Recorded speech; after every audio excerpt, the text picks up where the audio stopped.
Olá, está no ar o seu programa EBD e hoje nós vamos comentar sobre a lição 7, lição da Escola Bíblica Dominical, da revista da CPAD. Esse trimestre está falando sobre uma jornada de fé do povo de Israel, seu resgate do Egito rumo à promessa de Deus a Canaã.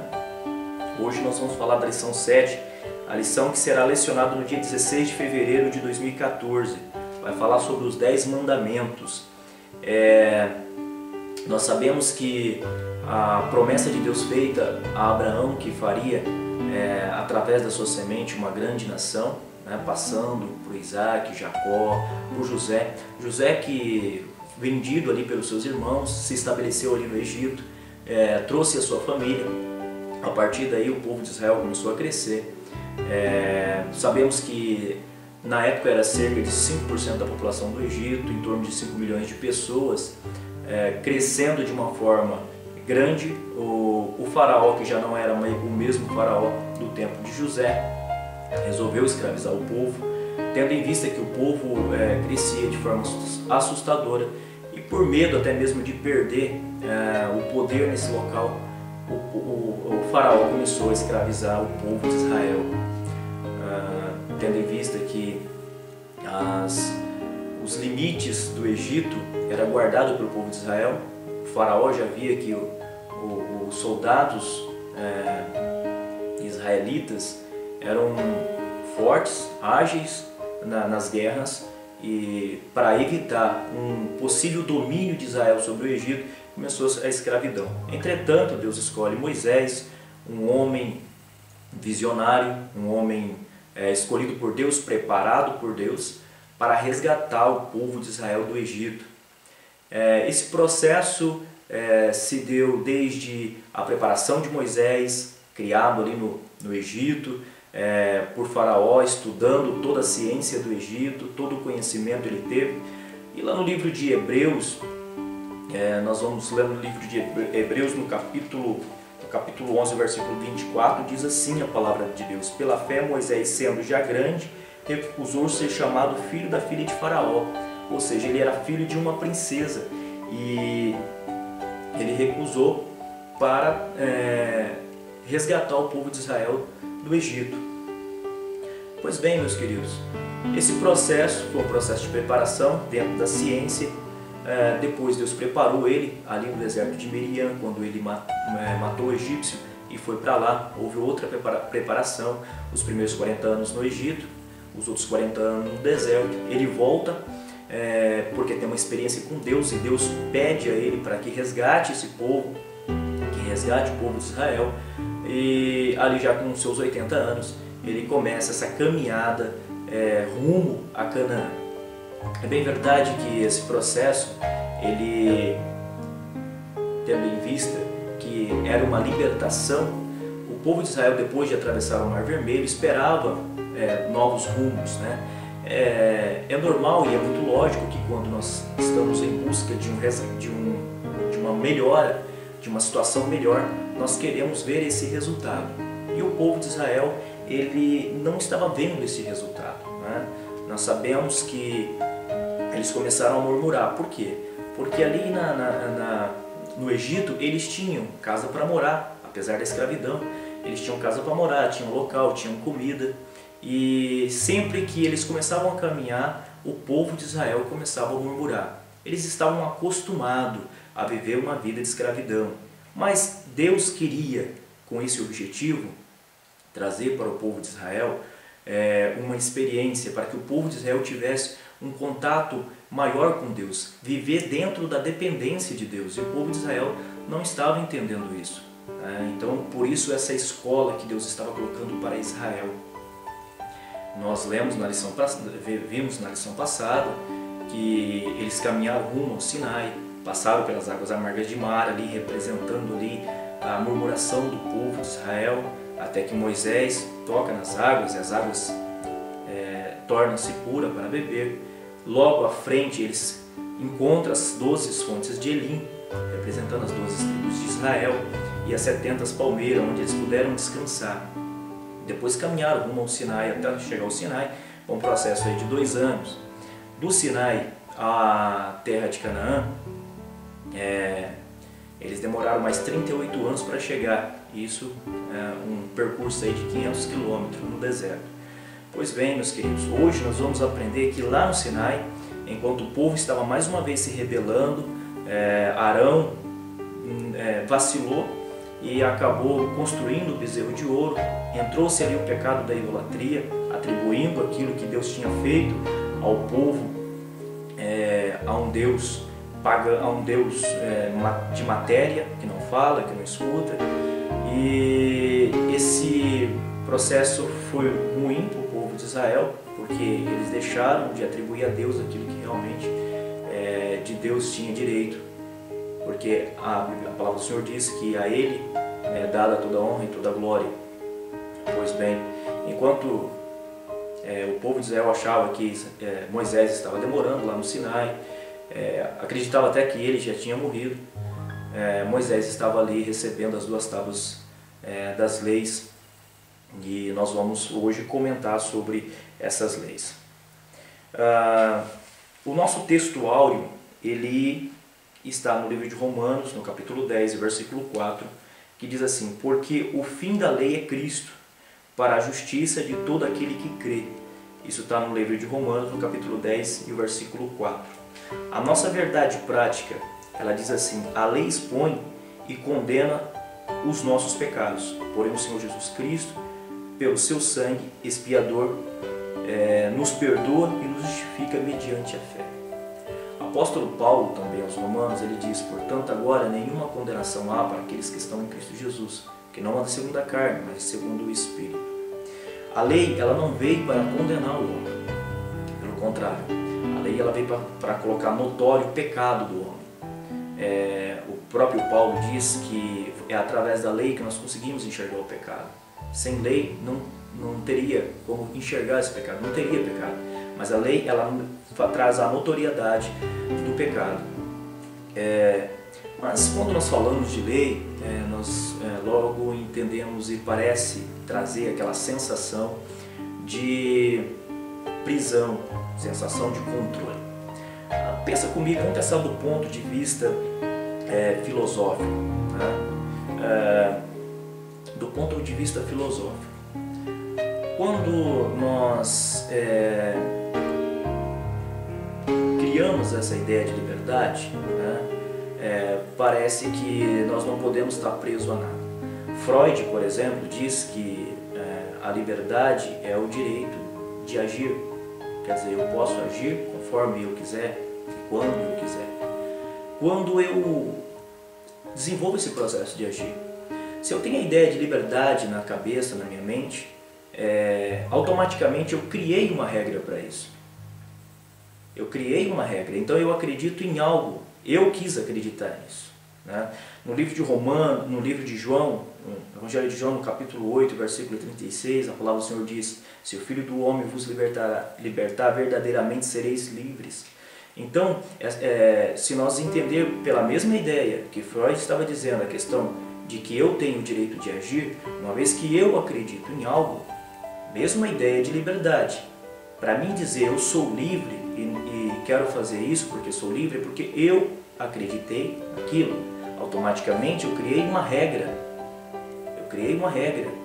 A regra para que eu acreditasse nisso, eu desenvolvi e por essa razão acredito.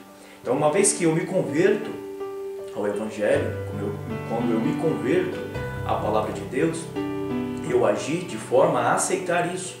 E o aceitei porque sou livre. Então, o próprio arbítrio do homem, ele existe regras. E essas regras, quem desenvolve sou eu. Eu desenvolvo a regra para tomar essa decisão de que isso é o certo, isso é o correto. Né? Então, do ponto de vista filosófico, nós desenvolvemos razões, né, para um bem comum. Né? O que é uma razão? A razão é um motivo, né, é uma lógica pela qual eu vou trabalhar em cima dela para chegar a um resultado real, um resultado que existe. Então, logo que penso que esse resultado real ele existe, eu aceito isso porque sou livre e, uma vez sendo livre, decidi por traçar esse caminho. Então, se nós olharmos para o nosso universo, tudo existe uma regra. Existem as regras da ciência, do universo, as regras da física, né? Nós vivemos dentro de sistemas de regras. O nosso próprio corpo é cheio de regras, de sistema, e funciona de forma cronológica, de forma pontual, né? Nós temos nosso sistema digestivo, nosso sistema respiratório, as células funcionam uma reprodução celular de forma sistemática, dentro de regras. Então tudo que envolve a nossa vida, né, ela desenvolve através de regra. Pois bem, nós vamos entender que as regras ela são desenvolvidas por algumas razões, né, por alguns motivos esses que uma sociedade que ela vive naquela situação, ela acredita que aquilo levará a um bem comum, ainda que na maioria das vezes as pessoas não aceitem, alguns ou outros não aceitem, isso é natural. Por exemplo, nós vamos olhar para o nosso país hoje. No Brasil, nós temos as nossas leis, a própria bandeira do Brasil diz ordem e progresso, quer dizer, viver através de uma regra, ainda que num Estado democrático, essas regras criadas pelo povo. Nós observamos que determinadas regras, elas não educam, é fato, né? Quando nós não educamos ainda quando criança, né, isso não é desenvolvido esse processo numa criança, essas regras têm que ser desenvolvidas quando adulto, né?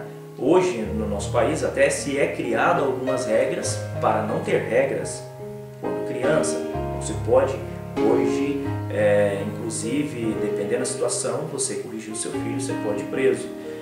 Entretanto, isso é um outro assunto que nós podemos discutir em uma outra aula. Mas pois bem, quando uma criança não é vivida por regra quando pequeno ou pelo tempo, nós colocamos essa criança sentada em um sofá para que a babá eletrônica, uma televisão a eduque de forma que o mundo lá fora vai educar, ela não cresce de acordo com os nossos conceitos, né? De acordo com as nossas opiniões. E eu vou falar sobre questão de conceito e opinião também. Então, quando o adulto ele vai viver dentro de regras, né? Então desenvolve, se a regra diz que eu não tenho que andar em alta velocidade porque vai pesar no meu bolso, a maioria das pessoas simplesmente não anda em alta velocidade quando chega perto de um radar, porque vai pesar no bolso dele, ou seja, por causa devido a uma penalidade que, claro, quando era pequeno não pôde sofrer, porque a lei não o permitia ser penalizado, né? Não pode apanhar com a vara, não pode ter uma correção um pouco mais forte. Quando cresce, ele tem uma correção um pouco diferente, que pesa no seu bolso, e pelo fato de não querer pagar esse valor, ele diminui essa velocidade. Entretanto, ele não está sendo, de certa forma, educado, mas para não ter o castigo, ele segue essa regra. Bom, pois bem, as regras são criadas e as regras se tornam, na maioria das vezes, um conceito. Conceito é algo universal, que se cria, uma sociedade cria aquele conceito, se acredita nele, na maioria das vezes é imutável, e ele atravessa muitas vezes gerações, por exemplo, como a lei de Moisés. Agora, existem as opiniões, o que é feito com esses conceitos, né? Como eu enxergo esses conceitos. Aí é a minha opinião, é a opinião de outro. E nós vemos que essas opiniões, inclusive através de um conceito firmado, se cria tantas outras religiões por causa da minha opinião, por causa da opinião de outras pessoas. E a opinião ela está mais ligada à questão temporã, de cultura, de raça, de onde nasceu, em que tempo nasceu, né? As opiniões são as mais variadas possíveis, e essas opiniões que faz com que as pessoas tenham pensamentos diferenciados. Pois bem, Nós vamos falar hoje sobre o Decálogo, e nós vamos aí desenvolver um pouco essa questão, esse pensamento, e eu quero falar também, de certa forma, de maneira tanto espiritual, teológica, mas também filosófica. Eu quero que você pense a respeito, que entenda que uma regra não é criada para desenvolver na sua vida uma prisão. Pelo contrário, uma regra ela é criada, e se você está dentro dessa sociedade, você aceita essa sociedade. Essa regra você o aceita de livre-arbítrio, e o aceitou porque você, no seu próprio consciente, acredita que isso é melhor para um bem comum dessa sociedade, inclusive o bem comum da sua sociedade, da sua vida. Pois bem, é a mesma coisa quando nós desenvolvemos a ideia do útil e do não útil, né? Por exemplo, numa sociedade, o que é útil do ponto de vista do senso comum? Do ponto de vista do senso comum, é útil ter carro, ter fama, ter ostentação. Isso é o senso comum, né? É levado a isso. Do ponto de vista, por exemplo, filosófico.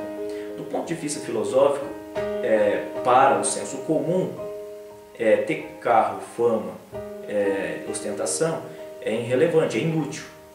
Então, logicamente, essa questão, do ponto de vista que alguém enxerga, vai ter interpretações completamente diferentes. Ou seja, se eu penso de uma forma mais filosófica, ou teológica, ou cristã, ou espiritual, ostentação, fama, dinheiro é inútil. E para a sociedade do senso comum, isso é útil. Então, as leis, ela é útil, né? Ela é útil do ponto de vista de uma sociedade que queira um bem comum, e pode ser um inútil, né? Pode ser uma regra inútil de uma sociedade que não quer não quer desenvolver, não quer aceitar, né? Vamos colocar aí para a questão de Freud, não quer agir dessa forma. Então, eu tenho o direito de agir diferente. Então, isso vai caber dentro do conceito se você quer ou não aceitar essas regras para a sua vida. O povo de Israel, quando saiu do Egito, nós sabemos aí que saiu do Egito 3 milhões de pessoas. Um dos grandes problemas que Moisés estava enfrentando era um problema que ele não tinha uma legislação para governar esse povo. E Deus deu a ele essa legislação, né? Deu a ele essa legislação. Se nós formos olhar para as regras de fé, para as regras criadas por Moisés, nós vamos entender que tudo isso era para benefício do homem, né? Para benefício do homem. Em qualquer situação, desde o primeiro mandamento, quando ele diz, não terás outros deuses diante de ti, ou seja, ele estava dizendo para o povo, olha, não perca tempo adorando um bezerro de ouro, porque ele não fala, ele não ouve, nada vai acontecer. Então, o que a sociedade precisava? Precisava, quando clamar a alguém, a algo que realmente trouxesse uma solução, né? Que buscasse a Deus, porque o povo de Israel, a todo momento, estava querendo voltar para trás. Tanto é que eles poderiam chegar a Canaã em poucos dias, mas Deus não o permitiu que ele passasse pela terra dos filisteus, porque os filisteus eram homens que dominavam ali o metal, que eram homens grandes e fortes em guerra, e quando Israel fosse entrar em guerra com esse povo, era bem provável que eles iam estar em desvantagem e provavelmente voltaria para as garras e as mãos de Faraó. Há pessoas e há povo que eles estão acostumados a viver uma vida de escravidão. Há pessoas que, por exemplo, ficam presas 20, 30 anos e eles não conseguem novamente viver em sociedade. Eles preferem voltar para a cadeia. Por quê? Porque ele acostumou a viver aquela vida presa àquela situação, né? É claro que existem outras questões sociais envolvidas nesse meio. Entretanto, as leis colocadas por Deus era para ajudar o povo de Israel, inclusive, a resolver as suas questões sociais, né? Então, quando Deus falava, não coloque outros deuses diante de vocês, é porque Deus não queria que o povo perdesse tempo fazendo bezerros de ouros colocar outras coisas que não ia resolver o seu problema, né? O segundo mandamento, por exemplo, não farás para ti imagem de escultura, né? Porque se fizesse, perdesse tempo fazendo imagem e atribuindo àquela imagem a glória de Deus, ou seja, de nada adiantaria, ele não ia resolver os problemas deles, pelo contrário, ia trazer maldição para a vida deles, né? Então, nós vemos hoje nos nossos dias muitas pessoas atribuindo milagres de Deus, por exemplo, a tantas outras coisas. Existem quantas imagens de escultura hoje, né? Quantas imagens, quantos endeusamentos o povo faz, até mesmo no meio gospel, né? Quantas estrelas, quantos ídolos as pessoas têm hoje, que quando vão para um lugar louvar, eles não vão adorar a Deus, eles vão adorar aquele cantor que está lá, aquele pregador.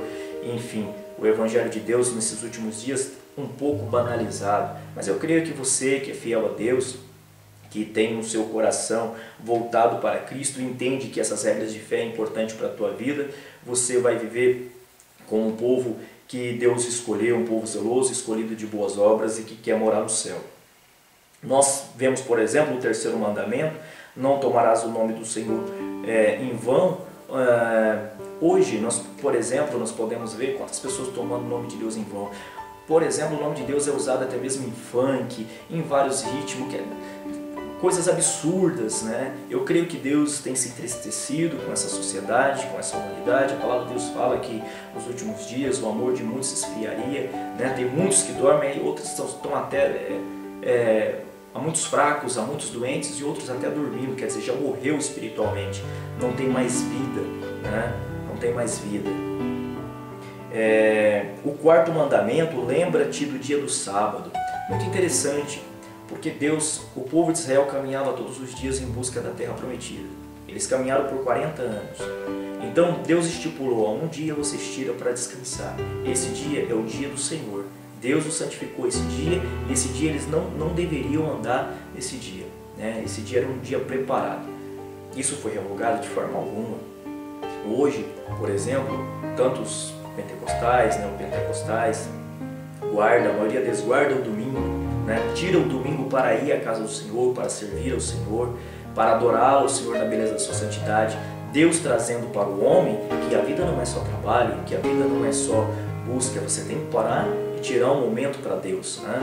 Então não importa se é o sábado, se é o domingo, esse dia de descanso, esse dia que você tem que o santificar ele para Deus, ele tem que existir. E para o povo de Israel, Deus também estava colocando, ou seja, olha para você ver como era uma questão social. Deus inclusive estava ensinando o povo a descansar um dia, né? Trazer um dia de descanso. Pois bem, nós vemos, por exemplo, o quinto mandamento: honra o teu pai e a tua mãe, né? E aí nós vemos hoje em dia as pessoas não respeitam mais pai, não respeitam mais mãe, é filho contra pai, a palavra do Senhor se cumprindo, é filho contra pai, pai contra filho. A educação, não se pode mais educar o filho, então é o filho que manda na casa, é o filho que tem o controle da TV, é o filho que tem o controle das horas de sair, é o filho que tem o controle das situações. Então as pessoas não honram mais o pai nem a mãe, né? Então nós vemos que a banalidade vem entrando na vida das pessoas e as pessoas acham que estão sendo inteligentes, criando situações para que a educação não aconteça. Então a educação ela precisa acontecer onde? No berço. A educação, a escola não educa, a igreja não educa, quem educa são os pais. Está na mão dos pais o poder de educar, porque educação envolve amor, educação envolve cultura, educação envolve opinião, maneira de pensar, maneira de agir, convivência. Tudo isso faz parte da educação. Ensinar sim, a igreja ensina, a escola ensina, mas a escola não educa, a escola apenas ensina, a igreja não educa, a igreja apenas ensina. Quem educa é pai e mãe. E os filhos hoje não permitem mais isso. Por que não permite? Porque nossa sociedade estamos criando regras para que isso não aconteça mais, né? Mas é um tema polêmico, a gente vai discutir talvez no próximo programa, assunto dessa natureza, quem sabe chamar um especialista para falar sobre isso. Vamos falar aqui o sexto mandamento: não matarás.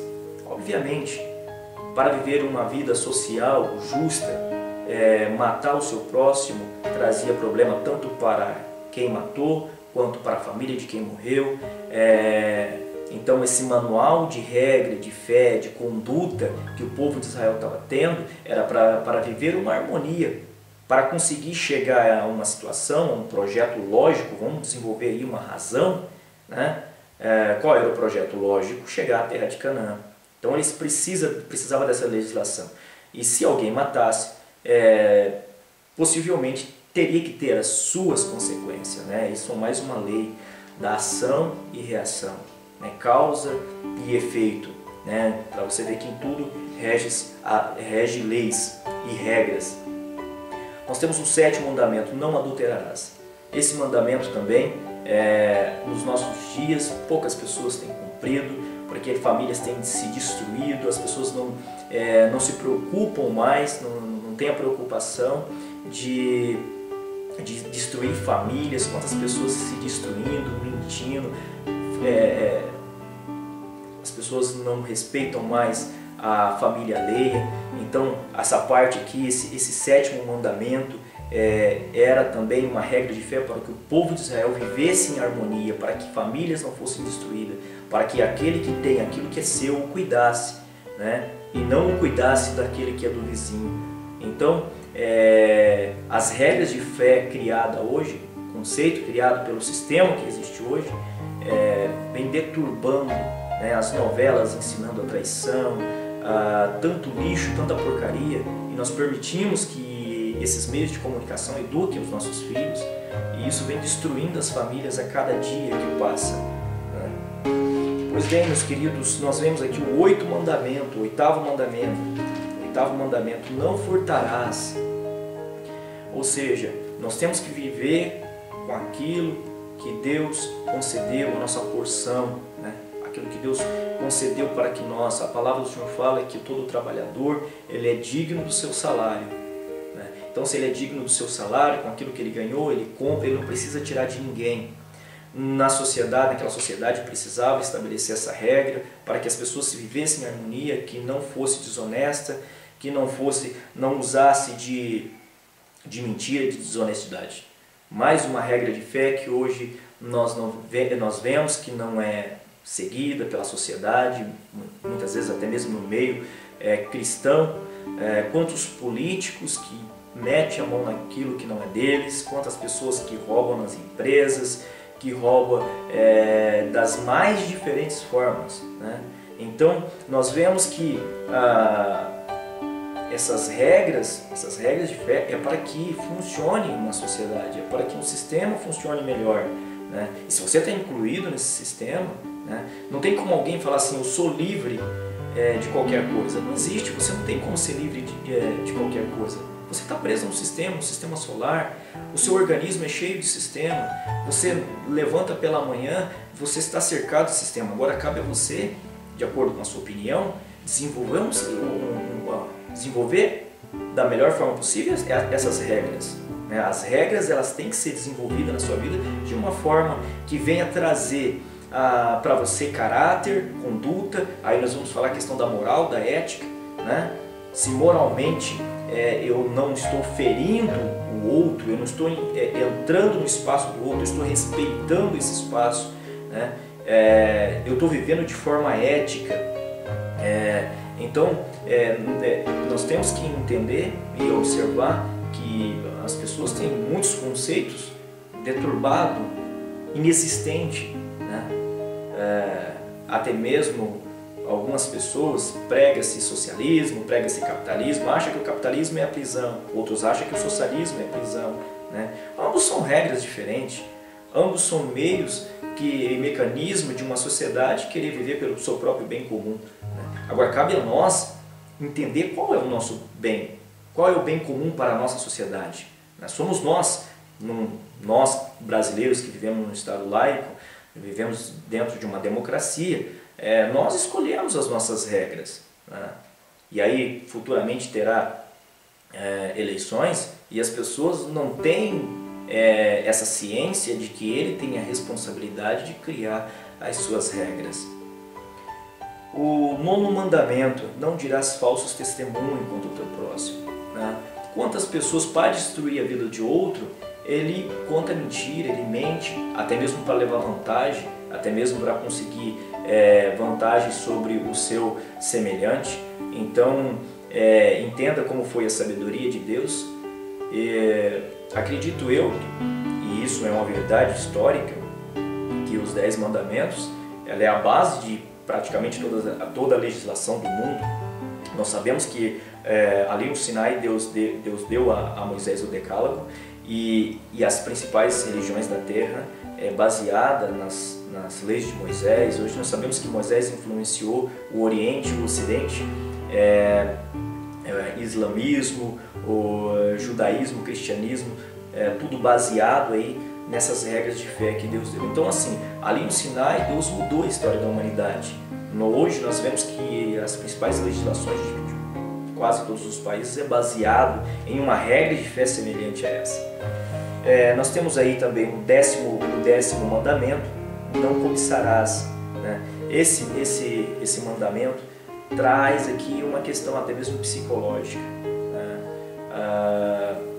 Salomão fala sobre a questão da cobiça, a podridão dos ossos, né? Pessoas que cobiçam tanto uma coisa, que é tanto uma coisa de uma forma desenfreada, né? Aí mistura cobiça, inveja, e isso faz com que a pessoa comece a sofrer.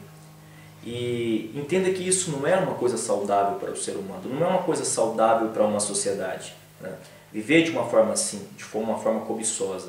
Nós temos que ter desejo, lutar por aquilo que nós queremos, mas não devemos sofrer quando não temos. Nós temos que desenvolver, trabalhar e acreditar naqueles sonhos que nós temos. É normal, é natural, e isso é bom para o homem. Mas sofrer por não ter, aí você já entra por uma questão de inveja, de cobiça. Então aquilo que não é seu, não é seu. O pasto do vizinho, ainda que parecer mais verde, é dele. Tenta fazer com que o seu pasto fique mais verde, ou trabalhe em prol disso. Se não acontecer, agradeça a Deus, porque era o que acontecia com o povo de Israel, né? Eles sempre tinham as bênçãos de Deus na vida deles, mas eles não agradeciam por nada, eles não sabiam agradecer, eles nunca estavam satisfeitos com aquilo que tinham. Às vezes estavam a poucos metros das fontes de Elim ali para saciar um oásis no meio do deserto, eles estavam reclamando. De repente a tua vitória, a tua bênção está tão próxima e você está aí se lastimando, reclamando, achando que só a vida sua é ruim, a das pessoas é boa. Então, começa a entender com muito mais inteligência a palavra de Deus. Começa a partir de hoje, ter uma visão diferente das regras, né? Deus, ele veio ao mundo para salvar a todos. A palavra do Senhor fala que a vontade de Deus é que ninguém se perdesse. Mas ele te deu um arbítrio, ele te deu condição de você criar uma regra para que você chegasse à salvação, né? Então, a palavra do Senhor fala ainda que seus pecados estejam preto como escarlate, vermelho como carmesim, se tornarão branco como a pura neve. Cristo hoje está aqui para salvar, para libertar. Essa é a ideia, né, que o cristianismo quer trazer para a sociedade. E agora, uma vez, e como diz no livro de João 8,36, se o Filho do Homem vos libertar, verdadeiramente sereis livres inclusive para aceitar as regras de Cristo, né? Porque uma vez que eu aceitei, eu não vou sofrer. Se você está sofrendo, está no Evangelho e sofre por isso, meu querido, você precisa aceitar a Jesus, você precisa se converter, você precisa aceitar essa regra de fé, não porque eu estou falando, mas sim porque você vai se convencer de que isso é bom. E porque você vai ser livre, porque Ele mesmo te libertou, porque se Ele libertou, eu aceitei. E uma vez que eu aceitei essa regra, né, agora eu sou livre, porque não sofro por seguir, porque eu aceitei. Então, meus queridos, que o Espírito de Deus possa falar nos vossos corações. Essa é a nossa pré-aula. Todas as semanas nós estaremos aqui falando um pouquinho sobre o assunto da Escola Bíblica Dominical. Quero agradecer a todos pela audiência e entre no nosso canal, o canal da Lopes Publicações, né? Você pode digitar aí no YouTube Lopes Publicações, você vai ter lá vários outros assuntos, bem como outros programas também da TV Lopes. E você pode entrar também no site da Lopes Publicações, lá você vai ter materiais também. O site com certeza vai estar aí no seu rodapé, do seu vídeo. E meu muito obrigado e até uma próxima oportunidade. Até mais.